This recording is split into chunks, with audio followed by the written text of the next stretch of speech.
Vamos a ver el tercer capítulo de la primera parte de El agua de Dios, el manantial espiritual. Hemos visto el camino y las fuentes de la vida espiritual, la comunión con Dios, fuente de la vida espiritual, y ahora quiénes actúan en la vida espiritual. ¿Qué elementos hay en la vida espiritual? ¿Quiénes actúan? Y ver dónde estamos nosotros implicados en esa acción de la vida según el Espíritu.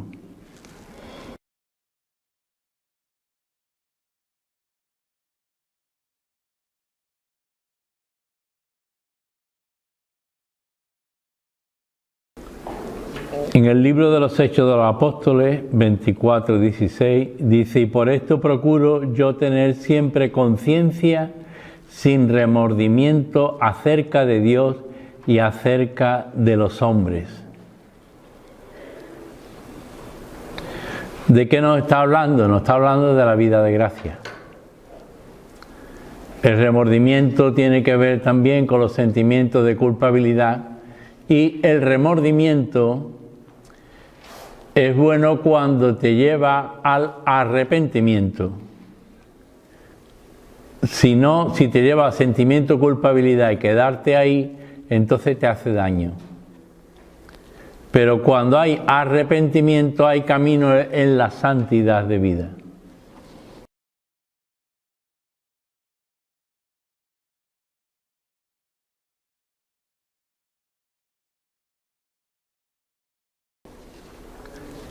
¿Quiénes actúan en la vida espiritual? Primero, una introducción, un tomar conciencia. El ser humano se siente movido por unas fuerzas interiores que la mayoría de las veces no proceden de él. Fijaros que muchas veces en nuestras actuaciones decimos: ¿por qué yo he actuado así si yo no soy así? ¿Por qué yo he dicho esta palabra si yo no soy así? Si yo además ni siento eso, ¿por qué he actuado de esta manera? ¿O por qué ha brotado en mí la soberbia? ¿O por qué no he sido aquí más humilde? Yo soy de otra forma. Lo que más pesa en tu vida es un estilo que se va modelando en las manos de Dios, y hay cosas que ya te van chirriando en tu corazón y en tu ser. Al preguntarnos por quiénes actúan en la vida espiritual, nos estamos preguntando por los agentes que influyen o construyen la vida espiritual.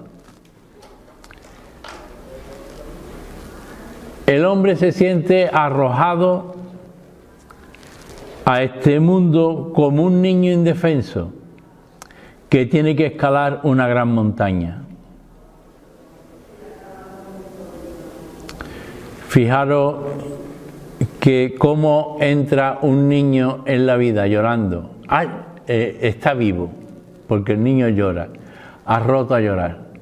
Y cuando el niño ya es mayor y se muere, ya no llora el niño grande, sino que lloran todos los familiares y todo, y lo despedimos con el llanto. Si verdaderamente ese niño ha dejado amor, ¿no? Fijaros, lo que es la vida, ¿no? El hombre se siente arrojado a este mundo como un niño indefenso que tiene que escalar una montaña muy alta. Las fuerzas para subir hasta llegar a la cima vienen de saber que en lo alto de la montaña se encuentra su Padre, con mayúscula, al que tanto ama y por el que se siente protegido. ¿Cuándo empieza uno a despertar en la vida espiritual? Cuando descubre que Dios te ama a pesar de todo. Que Dios nunca deja de amarte. Cuando se decía: Dios es el que premia a los buenos y castiga a los malos. Se decía en el catecismo. Entonces, como un Dios de buenos y de malos, ¿no? Y Jesús dice que el sol sale para buenos y malos.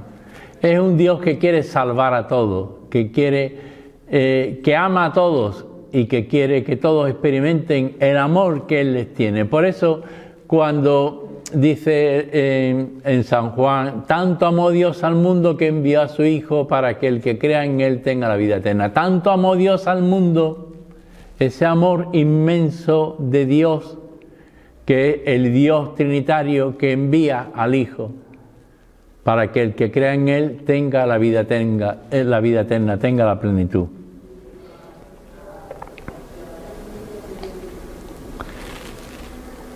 Qué distinto es experimentar cada día cuando rezamos el Padre Nuestro que el Padre te ama. Muchas veces me gusta pensar, cuando yo digo Padre Nuestro, escuchar la voz de Él que te dice, Hijo mío, es que es distinto. Muchas veces decimos Padre Nuestro, pero Padre Nuestro como si estuviera ahí, ¿no? Y ahora, pero si tú escuchas, Hijo mío, yo te amo, yo te quiero, Hijo mío, Hijo mío. Un Padre bueno que te quiere, y que te dice, Hijo mío. ¿Desde cuándo te dice ese Hijo mío? Tú eres mi Hijo amado desde el bautismo. Desde el bautismo es como un nuevo nacimiento. Es un nuevo nacimiento el bautismo. De esta forma, el ser humano, al descubrir su impotencia y su debilidad para alcanzar tan alta montaña, se abre al proyecto de Dios. Y es entonces cuando el hombre comienza el camino de la vida espiritual. Uno se conoce a sí mismo como imagen y semejanza de Dios. Y esta imagen y semejanza le vienen por voluntad del Creador, que los creó a imagen y semejanza suya. Por eso es participar de las cualidades y de lo que es Dios. Dios es espíritu y Dios es amor, dice San Juan, cuando define a Dios. Luego, el ser humano creado a imagen y semejanza de Dios es el que ama y el que se deja guiar por el Espíritu de Dios. Para crecer en la vida espiritual es necesaria la apertura al amor con mayúsculas. La apertura a Dios. Cuando dice San Pablo, el amor de Dios ha sido derramado en vuestros corazones por el Espíritu Santo que se os ha dado, sin ese amor del Espíritu Santo, nosotros ni podemos orar, ni nada lo que hagamos, lo haríamos bien. Y todo lleva ese sello del amor de Dios que te impregna, que te llena, o sea, es el amor de Dios. Yo creo que no es lo mismo cuando Jesús dice, vosotros sois la luz del mundo, o tú eres la luz del mundo, tú eres el amor del mundo, el amor de Dios en el mundo, para el mundo y para salvar el mundo. Tú eres ese amor de Dios para los demás. Cuando dejas de serlo, entonces pierdes tu identidad cristiana, pierdes tu ser. Y así se comienza dando los primeros pasos en la vida espiritual. Es fundamental en la vida espiritual, Dios me ama. Y me acepta como soy, pero tiene un proyecto de amor, mucho mejor de lo que yo me pueda imaginar. Y todas las cosas que ocurren en la vida, aunque nos parezcan duras o difíciles, pero todo tiene un sentido cuando tú lo vives desde ese amor de Dios. En realidad, lo que importa sobre todo es ese amor en plenitud, esa santidad que participa de la santidad de Dios y de la eternidad. Así se comienza dando los primeros pasos en la vida, tomando conciencia de esta realidad en la vida espiritual. El cristiano se encuentra inmerso en la Santa Trinidad. Su experiencia en el Espíritu nace en el seno de la Iglesia y María, nuestra Madre, acompaña al discípulo de Jesús en su camino. Para un cristiano, la Santísima Trinidad es el hogar, la casa, el lugar donde uno vive y con quien uno vive. Nunca estamos solos. Acompañados de María, en el hogar de la Santísima Trinidad, un misterio de amor y de comunión del Padre, del Hijo y del Espíritu. Eso es a lo que está llamado que sea la Iglesia, lo que es Dios. Un misterio de comunión y de amor. Mirad cómo se aman. Y con María. Porque así lo quiso el Hijo. Mujer, ahí tienes a tu hijo, hijo, ahí tienes a tu madre. El mundo aparece a veces como enemigo y otras veces como aliado. El mundo a veces te ayuda a la espiritualidad y otras veces es todo lo contrario. Te frena la vida espiritual. Todos son obstáculos para la vida espiritual. Hay corrientes del mundo que benefician a la vida espiritual, pero hay otras corrientes que obstaculizan e impiden el desarrollo espiritual. Eso hay que estar alerta. Esto me lleva a la vida según Dios y esto me aparta de la vida según Dios. Porque en realidad cuando Jesús elige a los apóstoles, después Judas le traiciona, pero después ellos siguen evangelizando y siguen evangelizando. O sea, este mensaje de salvación es para toda la humanidad. Y es para creyentes y no creyentes, para ateos, para los gnósticos, ¿qué te diría a ti? Para todas las religiones, para los musulmanes. El mensaje, yo soy el camino, la verdad y la vida, es para toda la humanidad. Por eso hay conversiones, y conversiones a la Iglesia Católica cuando se reconoce que ahí está la verdad. Yo soy el camino, la verdad y la vida.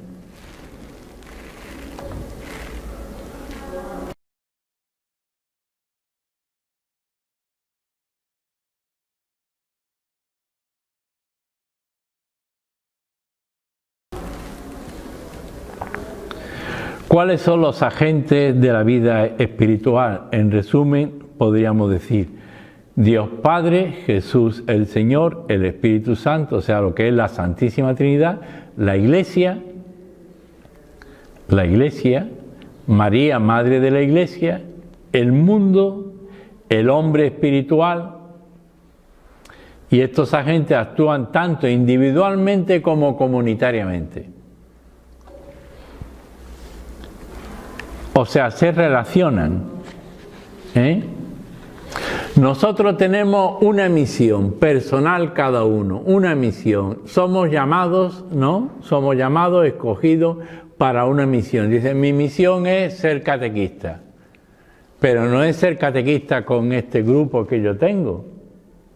Es ser catequista donde esté.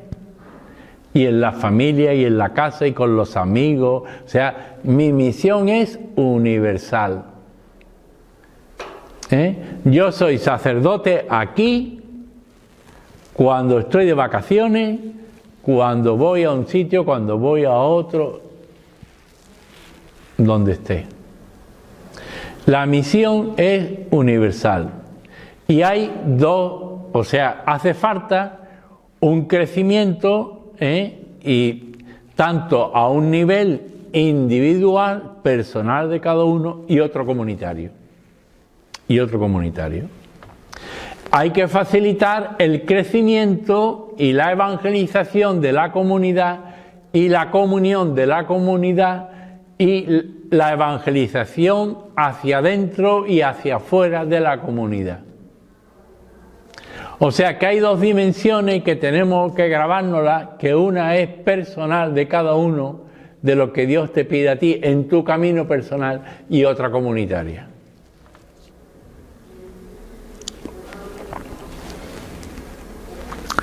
Como comunitaria, pues yo tengo que ser párroco, ¿no? La iglesia me encomienda ser párroco, ser vicario de una zona de la Bahía de las Andas, ser delegado para el clero y otras cosas. Eso es a nivel de iglesia y a nivel comunitario. A nivel personal, ¿qué es lo que el Señor me pide? La espiritualidad y la vida de oración. Y yo no puedo ser infiel a la espiritualidad y a la vida de oración. No puedo ser infiel. Y cada uno tiene el toque de Dios. Y Dios te toca, y entonces tú, pues, ser fiel a eso que Él quiere de ti, que lo puedes dar tú y no lo puede dar otro. Porque es un don de Dios.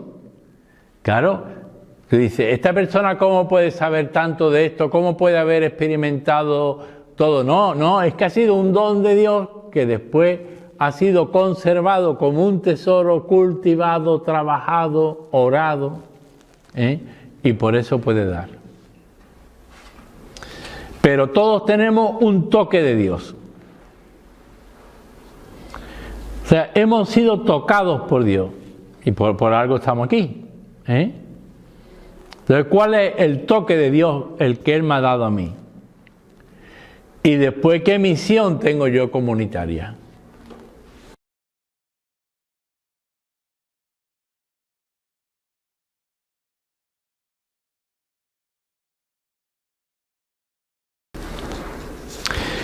Y empezamos con el primer agente, Dios Padre. Dios Padre es la fuente primera y la meta última de toda la historia de lo creado. Por eso la vida espiritual no nace de nosotros ni tampoco finaliza en nosotros. La fuente y la meta de la vida espiritual es Dios Padre en comunión con el Hijo, con el Espíritu. El Padre no puede separarse del Hijo y del Espíritu. Es un solo Dios y tres personas. Pero viven en íntima comunión. Fijaros, cuando nosotros comulgamos y entramos en intimidad con Cristo, eso nos debe de llevar a una mayor intimidad entre nosotros, a una mayor comunión entre nosotros.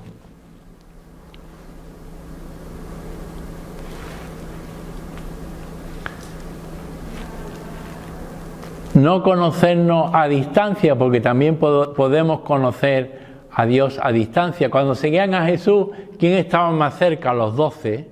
Pues estaba la muchedumbre. En la muchedumbre estaban los últimos que estaban allí, que escuchaban. A lo mejor les gustaba escuchar lo que Jesús decía, pero estaban allí como los últimos. Es como yo puedo llegar a la iglesia y ponerme al final del todo. Y bueno, que el cura dice una cosa que me interesa, pues pongo más atención. Que no, pues yo ya escucho misa y me voy para mi casa. Pero ese es el proyecto de Jesús, ese es el proyecto. Dios Padre es la fuente y la meta. Hablamos de Dios a partir de nuestro estado personal espiritual, en consonancia con nuestra inclinación interior de concebir a un ser perfecto que mueve nuestra vida hacia el estado de santidad.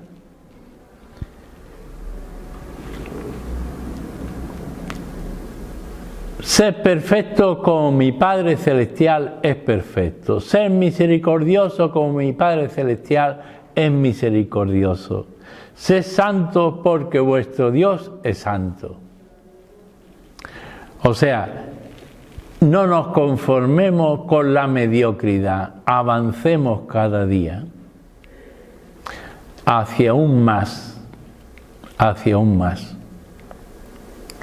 No te conformes con decir yo ya, que va, hasta el último aliento de vida hay que ir creciendo, madurando, avanzando, santificándonos. Y algunas veces sin comprender lo que estamos viviendo, pero confiando en Dios.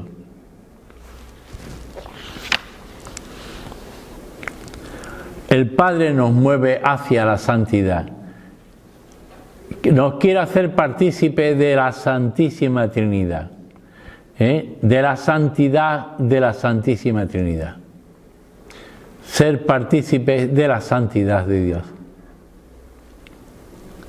Nosotros no somos santos porque nosotros por nuestros méritos conquistemos la santidad, sino por la acción del Espíritu y porque tu voluntad la pone al servicio de la acción del Espíritu. El discípulo ora constantemente a Jesús: Señor, muéstrame al Padre y nos basta. La espiritualidad cristiana señala un camino para conocer a Dios Padre. El Espíritu de Jesús va elevando al discípulo a un estado sobrenatural hasta hacerlo disponible para acoger a Dios. En definitiva, para hacer la voluntad de Dios. En el fondo de toda oración cristiana hay como algo que resuena, que lo que Dios quiere es que tú hagas su voluntad. Y que ahí está la plenitud de la vida.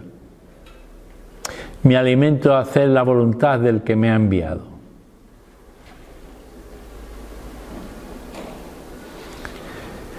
Dios Padre, al revelarse al hombre espiritual, lo introduce en la experiencia de su vida divina trinitaria.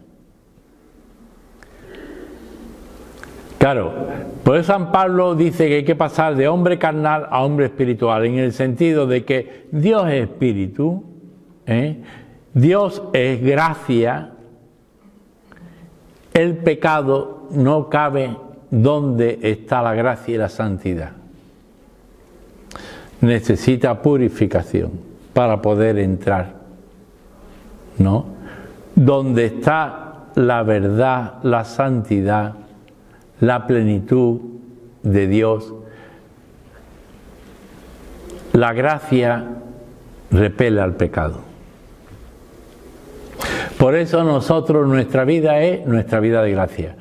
Somos pecadores en cuanto que somos débiles y podemos caer, pero nuestra vida es la vida de gracia.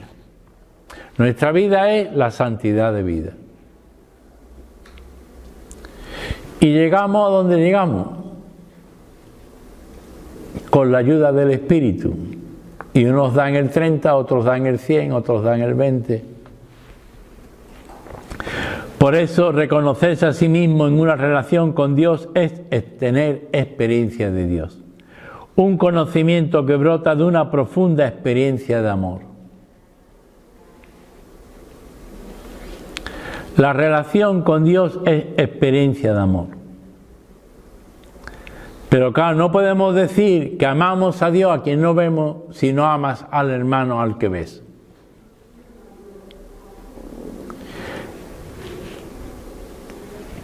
Nuestra vida es el amor. Y fuera del amor de Dios no hay nada. Nada que te dé vida. Entonces, en eso, ser exigente en esto, cada uno, y ayudarnos mutuamente. De ahí la importancia del acompañamiento espiritual para que no haya autoengaños, ¿no?, en la vida del Espíritu. Esta experiencia de Dios Padre según el Espíritu fue vivida profundamente por Jesús. Y así lo atestiguó nuestro Señor. Yo estoy en el Padre y el Padre en mí. Fijaros qué intimidad. Yo estoy en el Padre y el Padre en mí. Pero eso es nuestra vida también.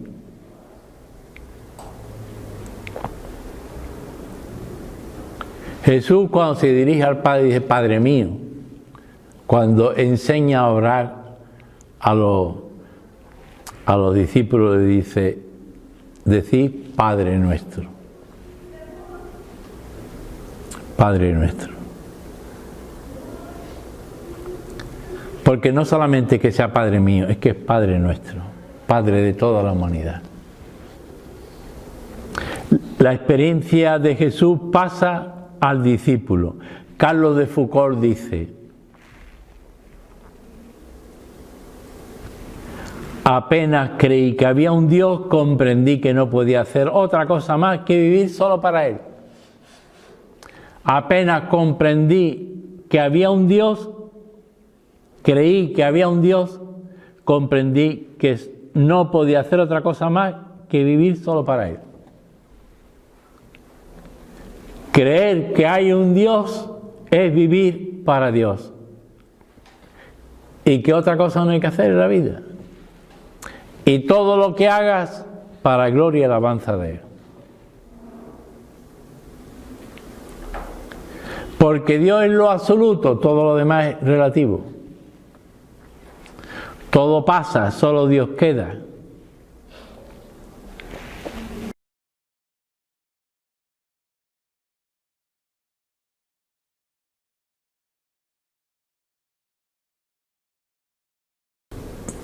El hombre espiritual sabe que un signo de que está viviendo en Cristo es que sabe comportarse según la voluntad del Padre.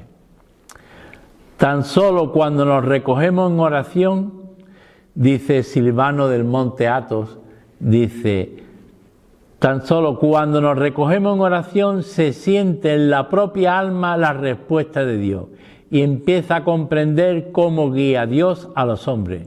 De esta manera tenemos que aprender a comprender cómo guía Dios a los hombres. Cuando nos recogemos en oración es cuando Dios te habla. Te habla en la vida también, pero cuando te recoges en oración, en el silencio, en la soledad, cuando solamente está Él y tú, entonces es cuando hay una mayor sensibilidad y se nota qué es lo que Dios quiere de ti. Y se empieza a comprender cómo Dios guía. ¿Y cómo guía tu alma? ¿Cómo te guía a ti, no?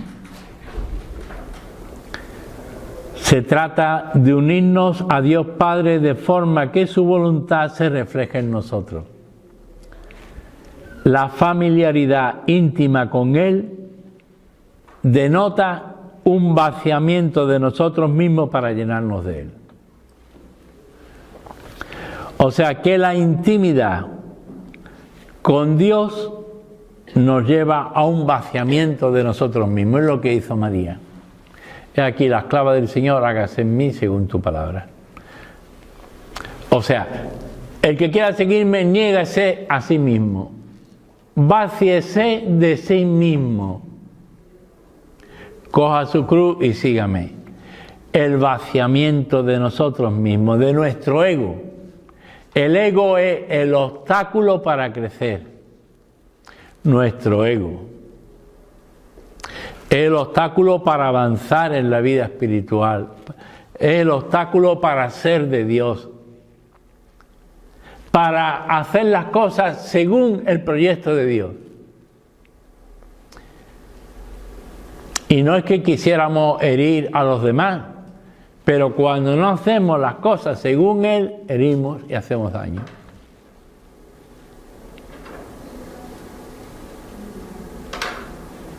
Y no es que se tenga mala voluntad o se tenga maldad, pero si tú no te vacías de ti mismo y tú no te llenas de Él, entonces haces daño en vez de bien.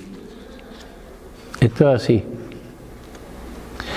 Cuando Él está en ti, todo es una bendición para los demás y construyes. Esa familiaridad íntima con Él denota un vaciamiento de nosotros mismos para llenarnos de Él. Al conocer al Padre se despierta en nosotros lo que es el Padre, entrañas de misericordia. el espíritu de la creatividad, el amor infinito, el perdón en todo momento. Mira, un cristiano es creativo. Por eso el Belén que hemos puesto este año es distinto. Y el árbol es distinto. Y en eso los catequistas sí se ve que van desarrollando una creatividad. Y unos ayudan a otros. Pero esa creatividad hay que tenerla también en la caridad y en todos los campos de la pastoral, ¿no? Esa creatividad. Y en tu casa y en la relación con los demás, el Padre, vaciarnos de nosotros para llenarnos de Él. Jesús cumple la voluntad del Padre.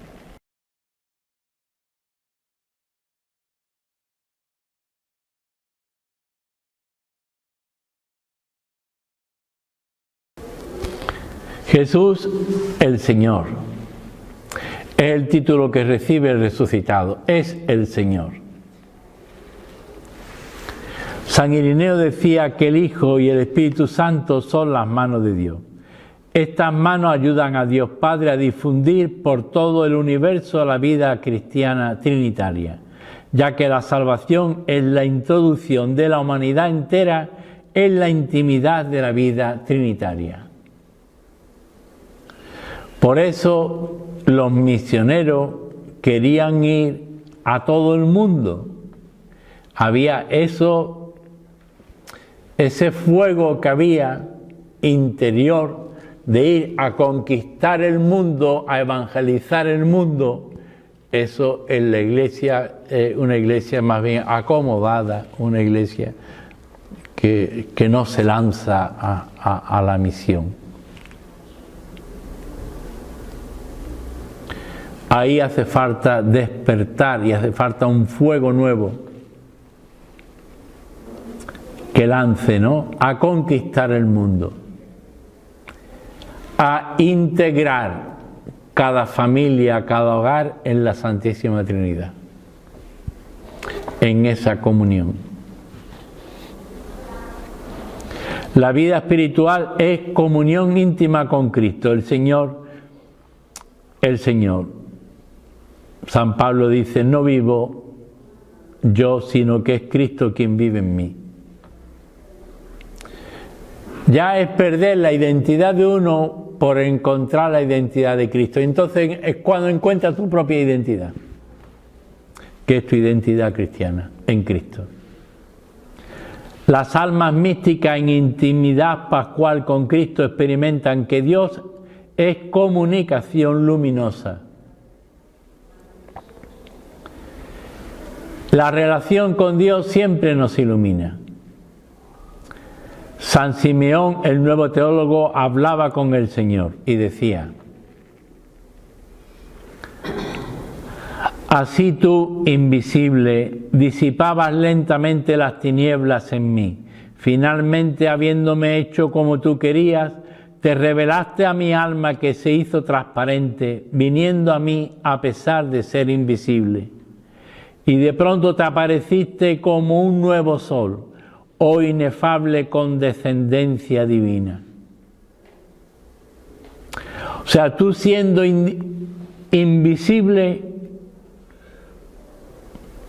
te revelaste a mi alma que se hizo transparente para que apareciera como un nuevo sol.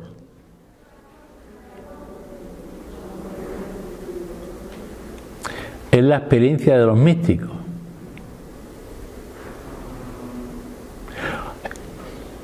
Una de las cosas que San Juan Pablo II decía de los sacerdotes, que fuéramos transparencia de Jesús, buen pastor.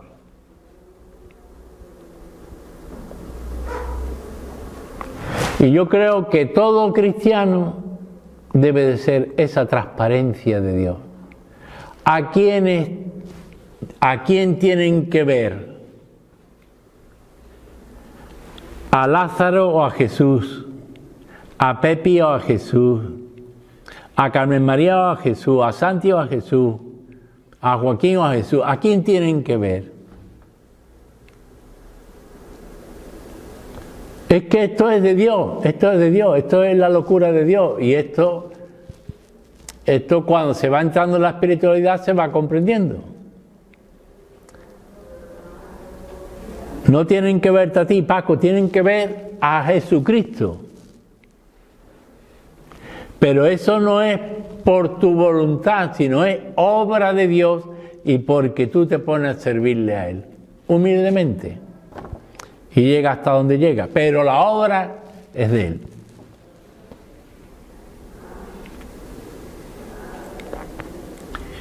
Siempre la obra es de Él.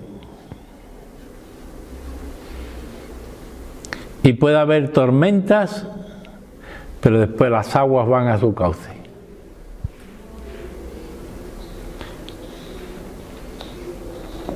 Se trata de injertarnos espiritualmente en la espiritualidad de Cristo, el Señor, hasta llegar a tener los mismos sentimientos de Cristo, el mismo corazón de Cristo. El discípulo se va abriendo incansablemente a la novedad de Dios en el Espíritu de Cristo, de forma que su mente, su corazón, su ser se identifica con la persona de Cristo. Ya esto lo he repetido muchas veces. A los corintios dice, vuestra mente es la de Cristo. A los filipenses, tener los mismos sentimientos de Cristo. O sea, es que tu vida es Cristo. Cristo en el centro y desde ahí todo lo demás. Cristo es como la luz, el sol que te ilumina, y te va dando rayos, los rayos que tú necesitas. Hoy necesito un rayo de misericordia hacia esta persona. Pues ese sol viene como un rayo que te lo da para que tú lo desprendas hacia esa persona. Hoy tú necesitas perdón hacia esta persona. Pues el sol que te ilumina, primero te perdona a ti para que tú puedas perdonar a los demás. Y prolongar ese rayo de luz. Somos extensión, prolongación de la luz y de los rayos de luz de Cristo resucitado.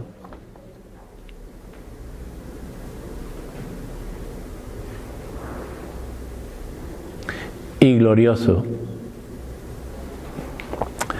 Por eso decía, no tengáis miedo, abrid vuestras puertas a Cristo. No tengáis miedo.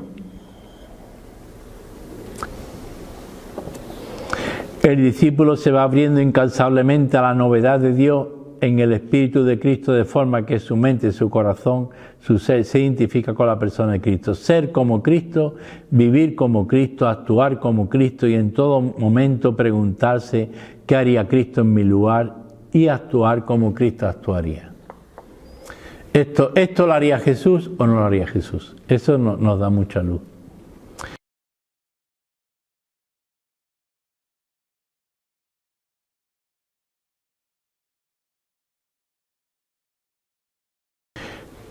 Y pasamos al Espíritu Santo y ahí lo dejamos para el próximo día.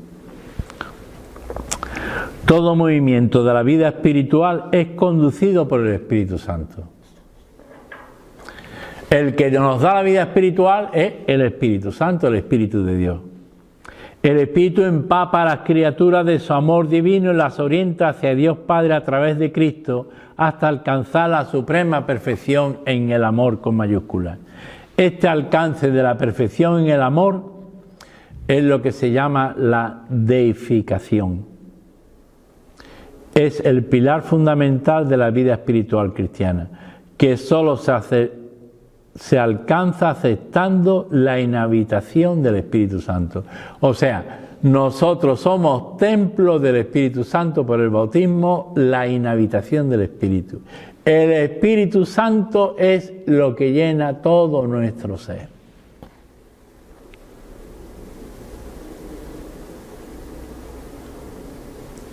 Fijaros la limpieza que hay que hacer cada vez que oramos. porque algunas veces está todo menos el Espíritu Santo.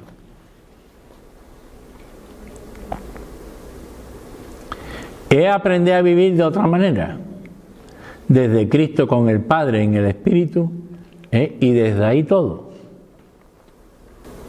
Simeón Metafrastes se dirigía a Jesucristo pidiéndole la fuerza del Espíritu y le decía: tú que nos has dado la carne en alimento, tú que eres un fuego que consume a los indignos, no me quemes, Creador mío, sino méteme más bien a ti mismo dentro de mis miembros, con todas mis articulaciones, en mis riñones y en mi corazón. Consume las espinas de todos mis pecados, purifica mi alma, santifica mi corazón, robustece mis nervios y mis huesos, ilumina mis 5 sentidos y afiánzame por completo en tu amor. Es decir, el Espíritu Santo tocando todo lo que soy.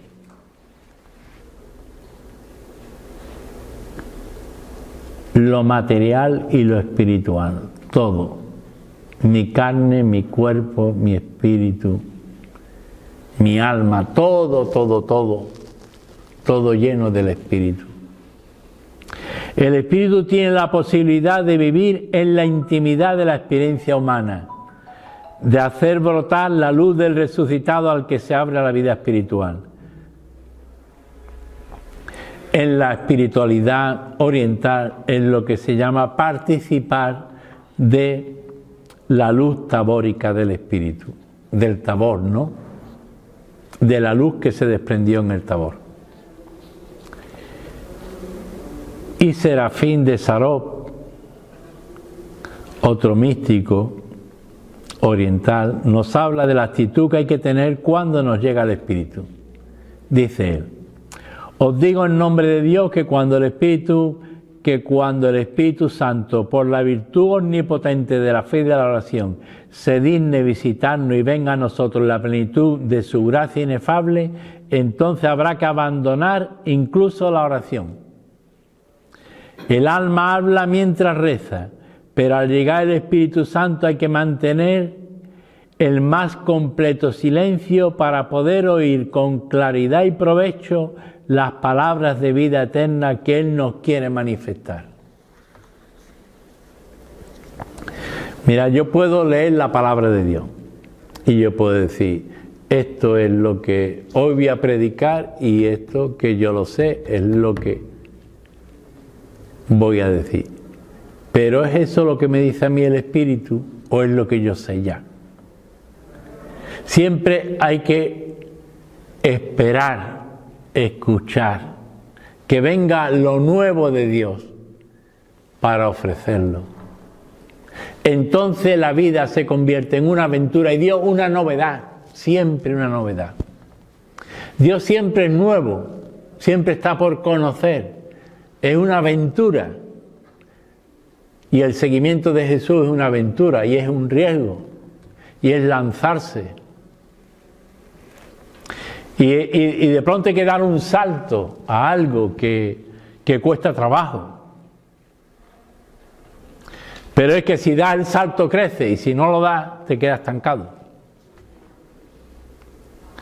Es el Espíritu Santo quien nos introduce en la unión mística con Cristo a fin de hacernos vivir participando de la vida divina que existe entre el Padre y el Hijo en el Espíritu, en la Santísima Trinidad.